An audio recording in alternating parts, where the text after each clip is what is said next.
आज का जो हमारा टॉपिक है वो हमारा है यूनिवर्सल लॉ ऑफ ग्रेविटेशन, जिसको हिंदी में कहते हैं सार्वत्रिक गुरुत्वाकर्षण का सिद्धांत। देखो डिफाइन तो रट लेंगे, लेकिन कंसेप्ट जो है वो समझ आ गया ना तो सारा कुछ क्लियर हो जाएगा। देखो सबसे पहले क्या करते हैं, सबसे पहले मान लो कोई ऑब्जेक्ट है, वो हमारा m1 है, ठीक है, और इसके बीच का जो लग रहा है फोर्स है, और दूसरा ऑब्जेक्ट हम m2 मान लेते हैं, ठीक है, ये m2 हो गया, और इसके बीच में जो दिया हुआ है वो डिस्टेंस स्क्वायर d स्क्वायर दिया हुआ है। तो इसको हम फॉर्मूले में कैसे कन्वर्ट करते हैं वो देखो। सबसे पहले F proportional m1 into m2, F proportional 1 upon D square, जो कि डिस्टेंस दिया हुआ है, इन दोनों को जोड़ देते हैं। जोड़ देंगे तो क्या बन जाएगा, F proportional m1 m2 upon में डी स्क्वायर।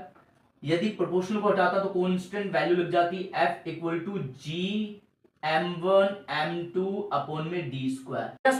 कैपिटल G की उसकी जो वैल्यू होती है वो वैल्यू क्या होती है, वो वैल्यू होती है G इक्वल टू 6.67 मल्टीप्लाई में 10 की पावर -11 न्यूटन मीटर स्क्वायर पर केजी स्क्वायर।